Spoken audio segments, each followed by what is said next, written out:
Et bonjour, bonjour à tout le monde.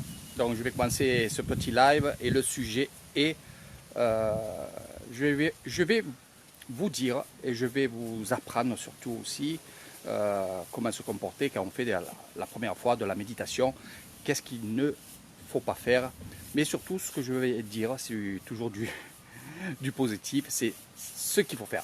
Ce qu'il ne faut pas faire, je vous ferai sur une autre vidéo car ça va être très long. Donc je suis au temple Noangila, à côté de chez moi.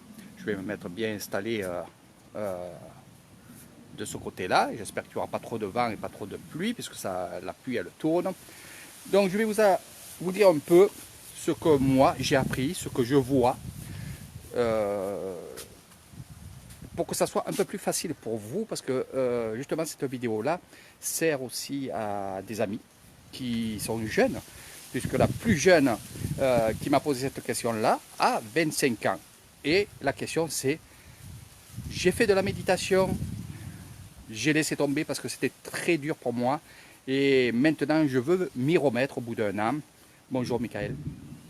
Je veux m'y remettre et je ne sais pas comment faire parce que la première fois que j'ai fait de la méditation, déjà j'ai des personnes en France, bien sûr, je veux parler des Français, il y a des personnes qui se sont moquées de moi parce que je voulais faire de la méditation, je voulais être un peu zen. Et maintenant que je suis seul, j'aimerais faire de la méditation parce que j'en ai très envie.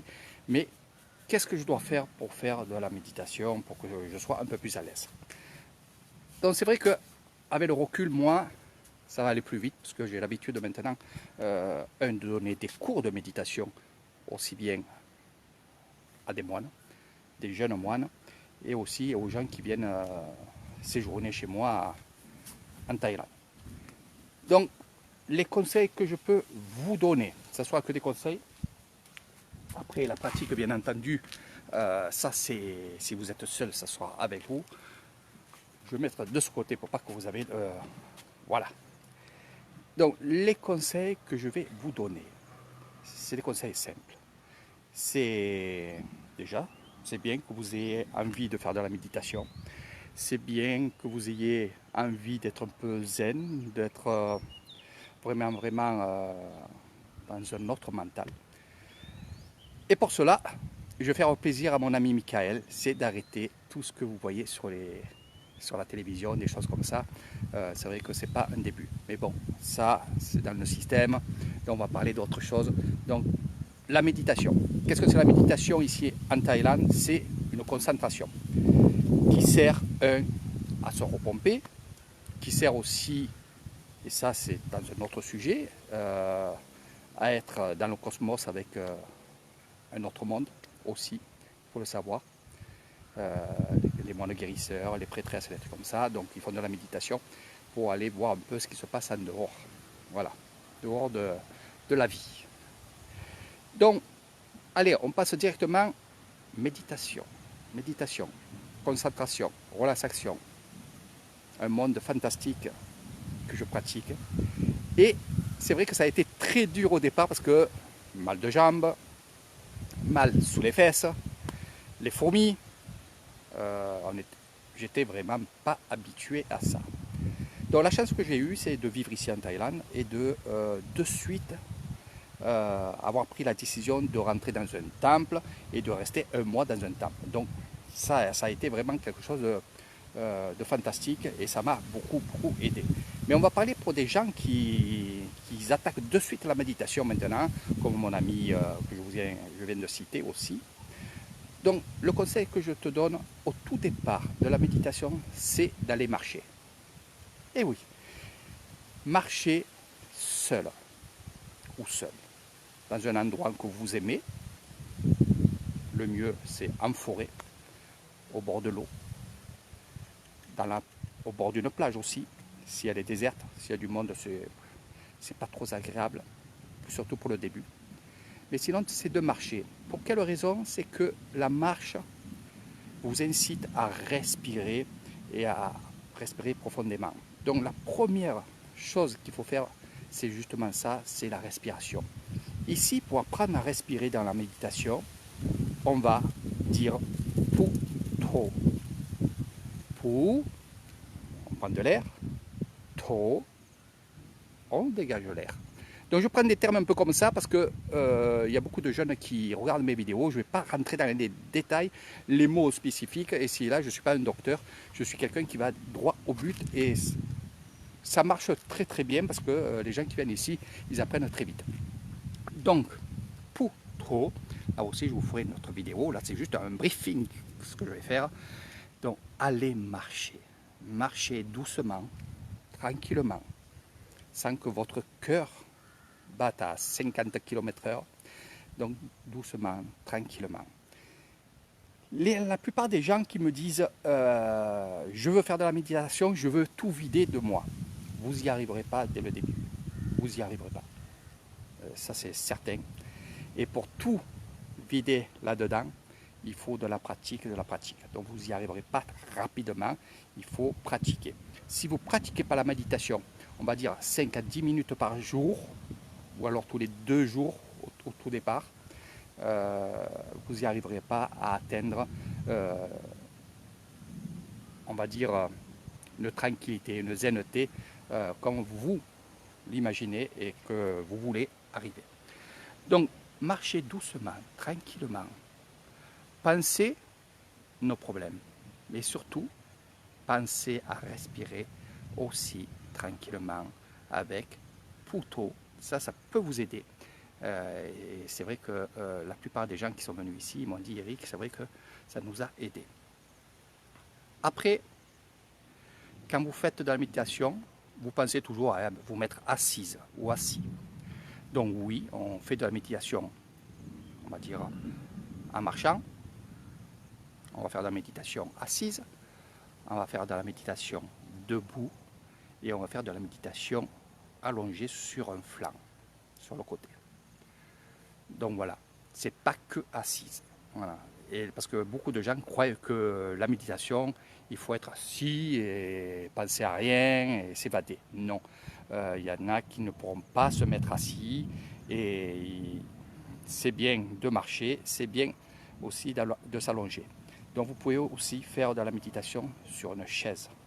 Donc vous allez prendre une chaise, et ça c'est pour les débutants, c'est ce que je vous dirais de faire, c'est prenez une chaise, mettez-vous sur cette chaise, ne mettez pas le dos contre le dossier.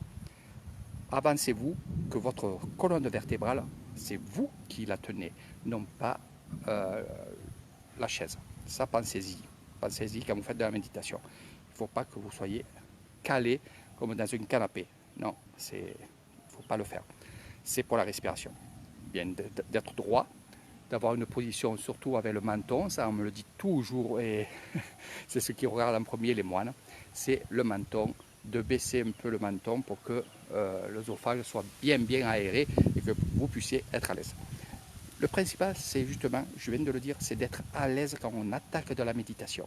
Car si vous faites des choses, c'est un peu comme la musculation. Si vous faites de la musculation pour la première fois et que vous prenez des poids, vous faites des exercices toute la journée et que vous avez mal de partout, pour repartir à faire de la musculation, ça va être dur. Donc c'est exactement pareil avec la méditation.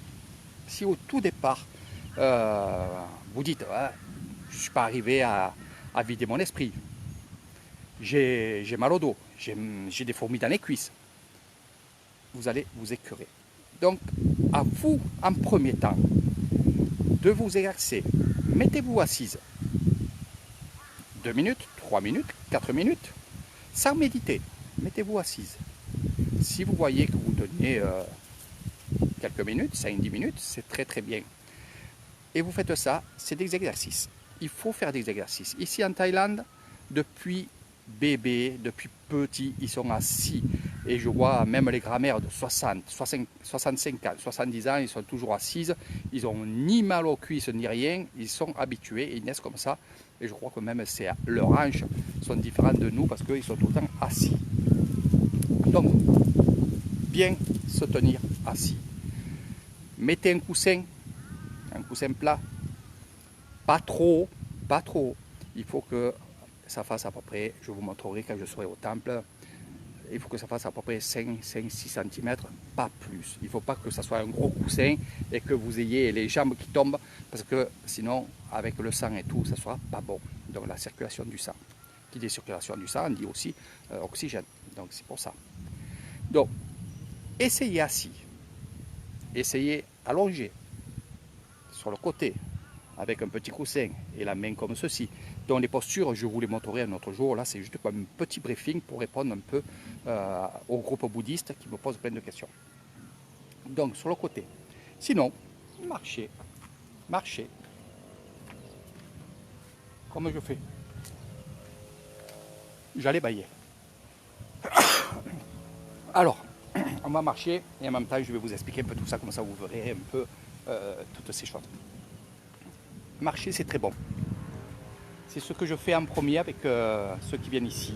Je leur dis, on va aller promener, on va aller faire le tour d'un lac, on va aller faire le tour aussi de ce temple-là. C'est ce qu'on va faire. Comme ça, vous verrez un peu tout ce qu'il y a autour.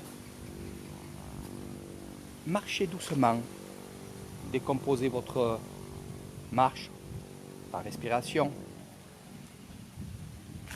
Et croyez-moi, de marcher, c'est un bon exercice. Marchez seul. Ne marchez pas à plusieurs, sinon vous allez parler. Et finalement, ce n'est pas le but de la méditation, d'être à plusieurs et de parler et de toujours revenir aux sujets qui sont négatifs. Donc, doucement, doucement, doucement et marchez. Aussi, la méditation, à quoi elle sert? À vous renforcer, à être bien dans votre corps, recharger des batteries, respirer de l'oxygène dans la nature, se repomper, exactement. Donc les gens qui sont malades, on leur dit toujours, marchez. Quand vous êtes en colère, vous avez envie de sortir et d'aller marcher. Donc pour moi, la première chose que j'ai faite dans la méditation, c'est pas la méditation statique, c'est la méditation en marchant. J'ai fait des allers-retours avec mon maître de méditation. On commençait des fois à 3h30 du matin. On faisait ça pendant presque 1 heure, 3/4 d'heure, 1 heure. Et on le faisait aussi à 10h quand on avait fini de manger. Je viens à ce sujet-là aussi pour manger. Donc quand vous faites de la méditation, évitez de faire de la méditation après manger. Parce que si vous avez bien mangé, comme moi, quand je mange bien, c'est vrai que vous allez être assis, vous allez marcher et vous allez avoir un peu des remontées. Et c'est pas bon, la digestion se fait, donc vous ne serez pas en forme. Il faut chercher vraiment le bon moment pour méditer. Et ça, bien sûr, vous le retrouverez. C'est dans votre équilibre. Et c'est vrai que moi, quand je vais faire de la méditation, je ne mange pas. Alors, faire attention aussi que si vous ne mangez pas et que vous avez tendance à avoir envie de manger, donc vous allez avoir ces fameux bruits dans votre estomac et ça va vous gêner dans la méditation. En premier temps, c'est pas trop bien. Après, quand vous avez l'habitude de justement faire de la méditation, la simple mouche, la simple chose qui va arriver, vous pourrez quitter la méditation et vous remettre de suite dans la méditation. Donc ça fait partie aussi des exercices, mais évitez de le faire. Faites une méditation toute seule, tout seul. Voilà, comme je dis, regardez, je suis tout seul. Souvent je viens ici, je ne fais pas de vidéo, mais je viens marcher. C'est pas trop long, mais de marcher doucement, ben on apprécie un peu tout ce qu'on voit ici, tout ce qu'on sent et tout ce qu'on ressent. Après, il y a une période aussi pour les débutants, pour arriver à méditer. Ne le faites pas en vous levant. Le matin, vous vous levez, vous avez la tête dans le cul, comme on dit dans le sud, et vous n'allez pas vous concentrer. Ne faites pas la méditation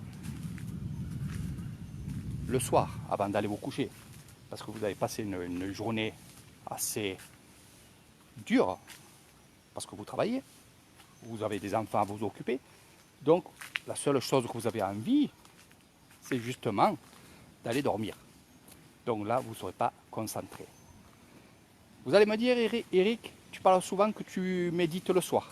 Oui, on médite le soir, on va méditer après la cérémonie du soir, on va méditer à peu près 10 minutes, un quart d'heure, des fois 20 minutes. Mais ça va, on est habitué. On est habitué à méditer.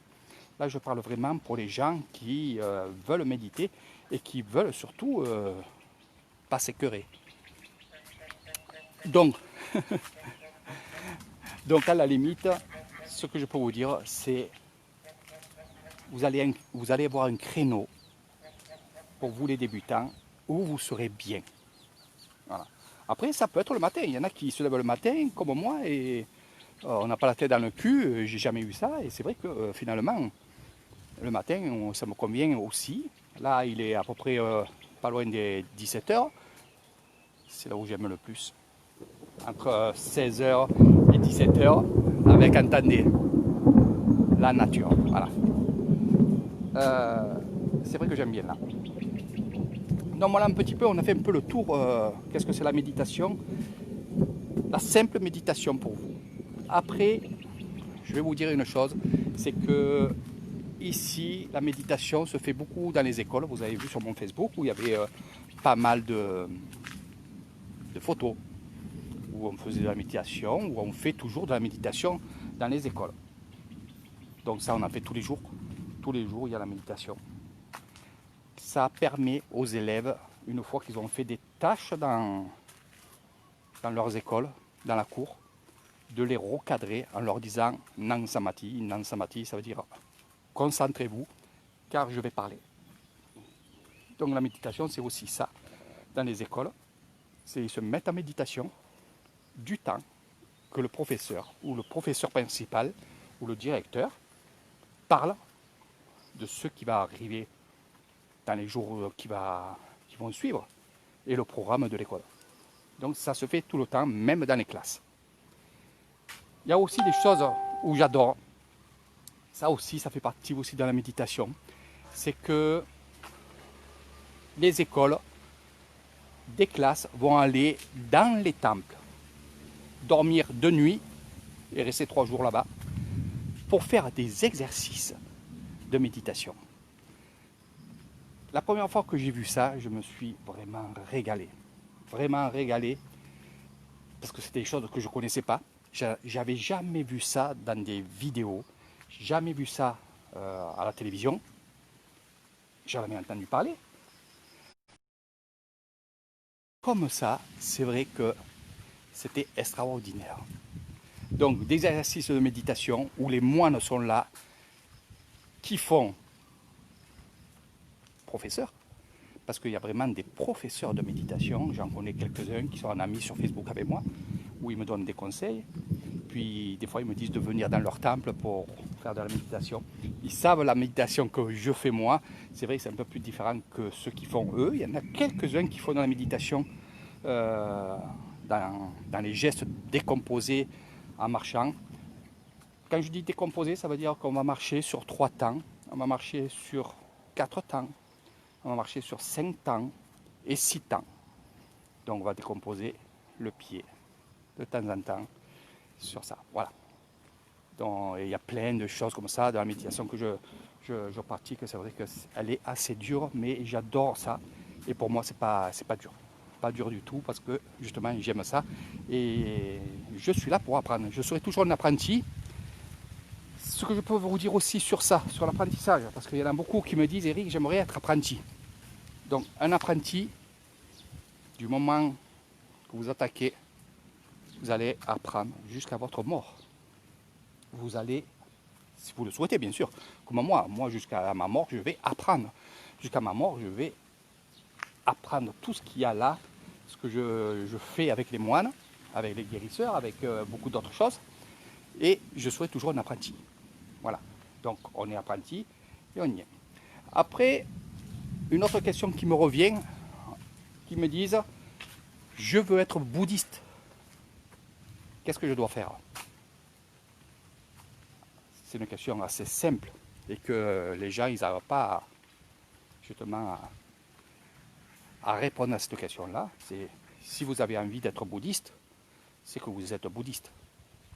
Au fond de vous, vous avez envie d'être bouddhiste parce que vous avez vu des vidéos, vous avez vu des choses. Puis il y a dans la vie le zen, le spirituel, ce mode de vie que je vis moi à chaque fois. Donc oui, vous êtes bouddhiste et il faut savoir qu'est-ce que c'est le bouddhiste surtout. Qu'est-ce que c'est ce monde bouddhiste? La première chose que je pourrais dire, si on me pose cette question-là, c'est de dire que les bouddhistes, la première chose, c'est le partage. Je le mettrai en premier. L'amour, bien sûr, mais le partage. Après, il y a d'autres choses, il y a tous les respects, le respect, des choses comme ça. Mais il n'y a pas de respect s'il n'y a pas de partage. Il n'y a pas d'amour s'il n'y a pas le partage. Il n'y a pas ces temples s'il n'y a pas le partage. Donc, ce que je mettrai en premier dans le bouddhisme, c'est le partage. Ça, c'est que moi. C'est que moi, attention. Je ne dis pas il faut... Non, mais c'est que moi. C'est ce que je vois, c'est ce que je constate, c'est ce que je fais, c'est ce que j'aime faire. Voilà. Donc, partager une vidéo, partager des photos. On peut partager de tout du moment que ça fait du bien. Donc, c'est exactement ça. Donc, le partage, c'est un premier temps. C'est ce que je disais à des personnes que j'avais sur YouTube, sur Skype la dernière fois, parce que je travaille beaucoup avec Skype en vidéo, et c'est vrai que je suis là à leur donner un peu des conseils et faire de la méditation avec eux sur vidéo. C'est pour ça que j'aime bien faire des vidéos. Donc le partage surtout. Et malgré tout, et c'est vrai qu'il y en a qui me disent Eric, tu es un petit cachetier parce que tu es dans le zen. Mais j'ai vu sur ton Facebook où tu commentes des vidéos sur le Covid actuellement ici et là. Il m'a dit c'est pas bouddhiste ça. Bien sûr que si. Ça n'a rien à voir avec le bouddhiste. Ça a à voir à une chose, c'est que avant que je sois vraiment dans le gros spirituel, ici dans ces temples-là, c'est que j'étais en France aussi. Et c'est vrai que j'ai eu travaillé dans des usines et j'ai travaillé avec des ouvriers où il fallait se battre à chaque fois pour avoir pas mal de choses. Voilà. Donc c'est vrai que quand je vois un peu les Français qui sont pas bien, qui se cherchent et tout, j'aime bien mettre des petites choses pour un peu les bouger, mais c'est un passage. Dans le monde bouddhiste, ici, on a des passages de quelques secondes, de quelques millièmes de secondes. Je peux dire un truc et finalement je ne le pense même pas. Parce qu'en fait c'est ça, on tourne les pages rapidement dans le bouddhisme. Rapidement, c'est-à-dire qu'on passe à autre chose rapidement. Voilà, je parle de l'esprit. Voilà. Donc voilà un petit peu ce que je voulais un peu dire. Je ne vais pas rentrer dans tous les détails de ce monde bouddhiste parce qu'il y en a tellement. Alors c'est vrai qu'il y en a qui viennent ici pour faire des stages spirituels, viennent apprendre le bouddhisme, viennent apprendre à se maîtriser, viennent apprendre à se concentrer, à faire de la méditation. Et finalement, quand je leur montre tout ça, que ce soit les moines, c'est vrai que d'être dans des temples, des grands temples où il y a des grands moines, où il y a beaucoup de choses à voir, et surtout dans le bouddhisme. Je reste ici parce que regardez, ça me fait, avec le soleil, je suis bien là. Donc c'est vrai que finalement, c'est ça aussi, c'est de bien vivre et de le lâcher prise. Voilà. Je le fais très souvent. Des fois je joue un peu à ça, et il y en a qui me disent oh Eric, tu dis des choses mais finalement c'est autre chose. Non, je m'amuse car c'est vrai que je suis vraiment dans le spirituel et vraiment dans tout ça. Je suis dans tout ça. Donc ça, des fois je râle un petit peu que vous ne soyez pas dans tout ça et que j'ai envie de vous bouger. Voilà, c'est tout. Voilà, c'est pour ça que je mets un peu des mots un peu crus sur la France en ce moment. Voilà. Mais vous allez vous en sortir, ne vous inquiétez pas. Donc voilà un petit peu sur tout ce qui est méditation. Je regarde au loin tellement que c'est beau, regardez. Après il va y avoir le coucher du soleil là-bas. Ça va être magnifique. On se sent bien, il y a du vent, il y a pas mal de choses. Donc voilà, un peu sur la méditation, je vous ai parlé un peu de tout là, parce que j'aime bien engager chaque fois mes vidéos et de continuer. Et ce que je devrais dire aussi, c'est soyez bien dans votre peau surtout, dans votre esprit, soyez super bien. Et pour commencer dans le bouddhisme, pour ceux qui veulent être dans le bouddhisme, commencez déjà à faire des tambouns. Qu'est-ce que j'appelle à faire des tambouns? C'est des actes de charité. Même en France, vous pouvez en faire. Vous pouvez aussi, pas moi, aider un voisin, une voisine, aider un grand-père, aider un chien, un chat, voilà, toutes ces choses-là. Ça s'appelle des tambouns, c'est des actes de charité. Mais quand on dit charité, c'est pas faire l'aumône, des trucs comme ça n'a rien à voir. Les actes de charité, c'est faire du bien autour de vous, aider les gens. Vous savez, aujourd'hui, j'aime pas trop parler de ça parce que ça sert à rien pour moi, mais parce que je le fais naturellement. Aujourd'hui, j'étais sur Cassé-Vissaille. Et sur Cassé-Vissaille, il y a 2 ou 3 personnes qui font un peu les poubelles, qui ramassent les plastiques, le fer, et qui vont vendre ça pour après se nourrir. Donc j'ai fait un peu mes armoires où j'avais des habits que je ne mettais pas parce que j'ai pris un peu de poids, un peu. Non, c'est les habits qu'ils ont rétrécis au lavage. Voilà, c'est mieux. Et je les ai pris, je les ai fait laver par ma femme et je les ai mis dans un sac et je les ai donnés. Voilà, je les ai donnés à droite, à gauche. Voilà, j'en ai gardé encore un petit peu parce que la troisième personne que je vois souvent à Cassé-Vissaille n'était pas là. Donc je les ai mis de côté, je lui donnerai quand je le verrai. Donc c'est ces petites choses qui sont importantes et que j'aimerais que vous fassiez. Et c'est comme ça qu'on attaque à être bouddhiste. Comme je vous ai dit, pour moi, être bouddhiste, c'est d'avoir et de partager. Partager des choses belles, puis après partager aussi des choses négatives, pour pas que la personne qui est devant vous, qui vous écoute et qui vous entend, fasse la même bêtise que vous. C'est ça aussi, c'est le partage de paroles, le partage de la musique, le partage de tout. En parlant de la musique, j'aime toutes les musiques. Il n'y a aucune musique que j'aime pas. Parce que la musique, justement, c'est un partage, c'est quelque chose de bien. Après, j'ai des préférences. Mais c'est pas parce qu'on a des préférences qu'on ne doit pas aimer les autres musiques des autres personnes qui, eux, aiment la musique qui est en train de vous faire ou alors de vous faire entendre. C'est ça que je vous dis. La personne qui est devant vous, qui a un pantalon bleu, qui vous dit, regardez, j'ai acheté un pantalon bleu, il est beau. Même si vous ne le trouvez pas beau, c'est quand même des partages, mais de paroles. Donc, après, vous allez dire, oui, mais sinon, il faut être hypocrite alors. C'est-à-dire que si ça y va pas, je vais dire, oui, ça te va bien. Non, c'est pas ce que je veux dire, c'est pas ça. C'est pas ça. C'est que cette personne-là a acheté un pantalon. Elle met ce pantalon-là parce qu'elle l'a aimé. Elle l'a acheté parce qu'elle l'a aimé. Et elle vous dit, regardez, qu'est-ce que tu en penses? Sur moi, ça fait quoi? Donc, vous pouvez lui dire, oui, tu l'as acheté, c'est que tu l'as aimé. Le principal, c'est que tu as aimé toi et que tu aimes toi ton pantalon. Même si vous avez dans votre tête de dire, ça y va pas, c'est un ton. Et non, vous n'êtes pas le seul, et ni la seule. Non, c'est pas ça. Donc, faites attention à comment vous parlez, faites attention de la façon comment vous parlez. Être honnête, c'est bien, mais aussi ça peut être dévastateur. Donc, faire attention. Être honnête, je suis ok, mais de la façon comment on parle, c'est le plus important.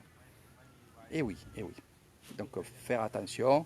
Moi, si on vient me dire, mon pantalon, comment ça me va dessus, je dirais, écoute, tu es charmante et le principal, c'est que tu sois bien dans ta peau. Et c'est vrai que si tu es bien dans ta peau, ça se voit ici.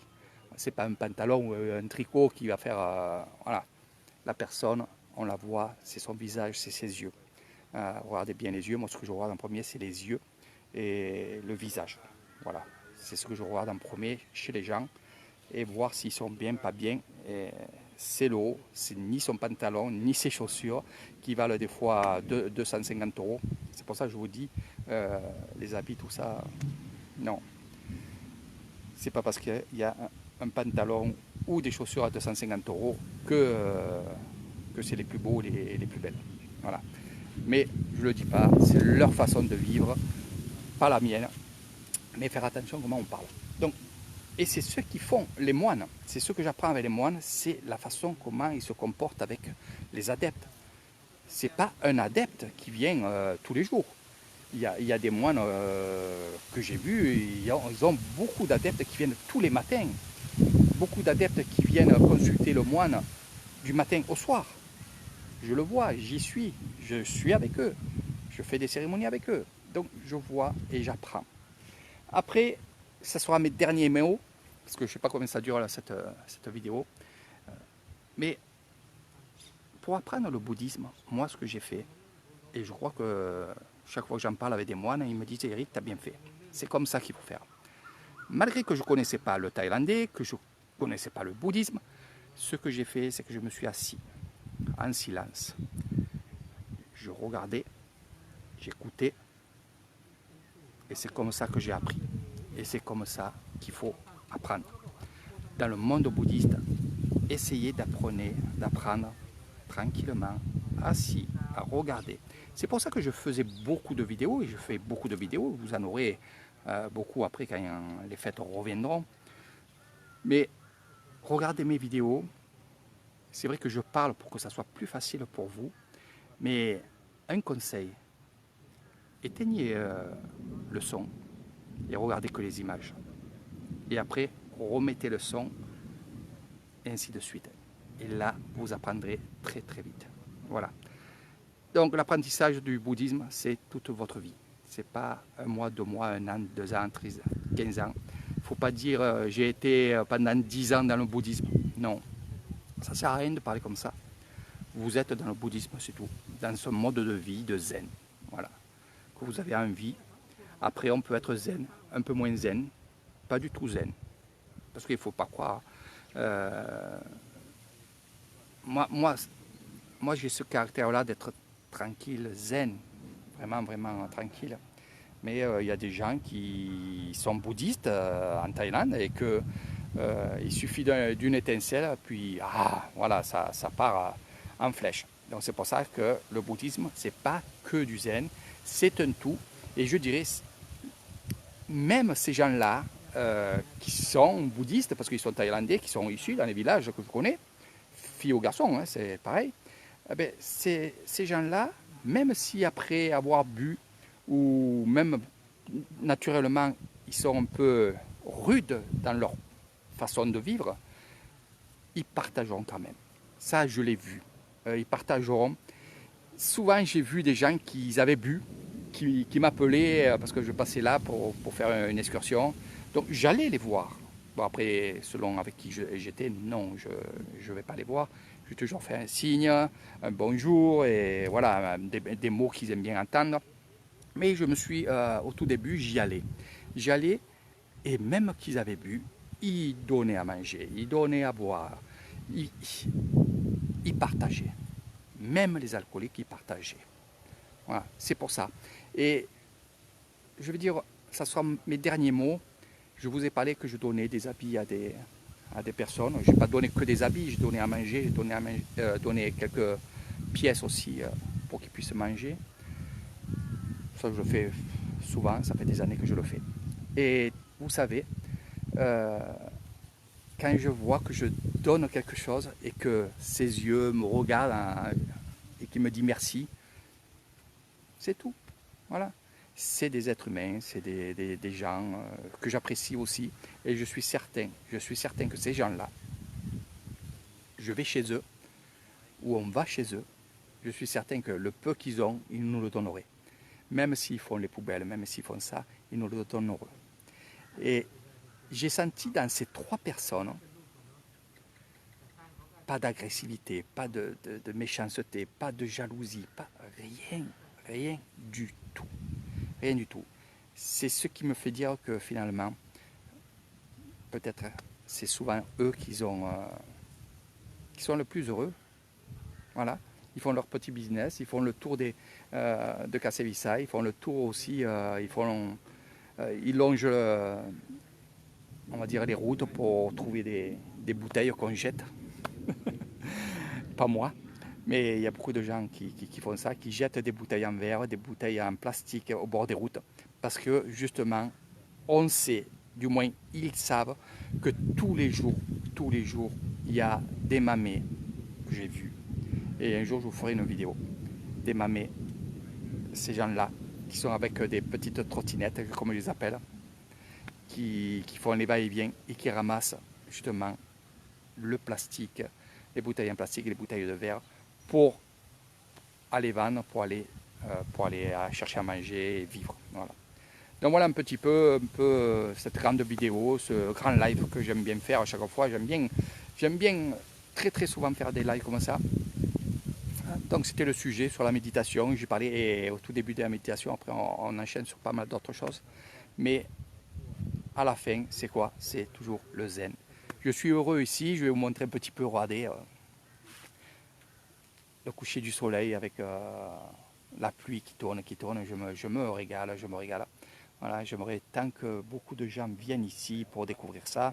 Il y a beaucoup de gens qui me demandent en ce moment pour séjourner ici.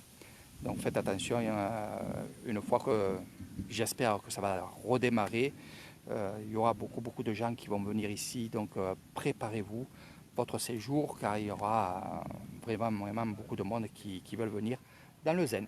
Voilà, à mon avis, d'être cloîtré chez vous, ça a un peu nettoyé votre cerveau et il y a de plus en plus peut-être des gens qui veulent devenir un peu plus zen, je pense. Voilà. Allez, je vous fais de gros bisous. Les dernières images, je vais me taire. Les dernières images, c'est ce que je vais vous montrer ici. Dans ce temple-là, le temple Noangila. Je vous fais de gros bisous et à très bientôt. Je vous montre ça.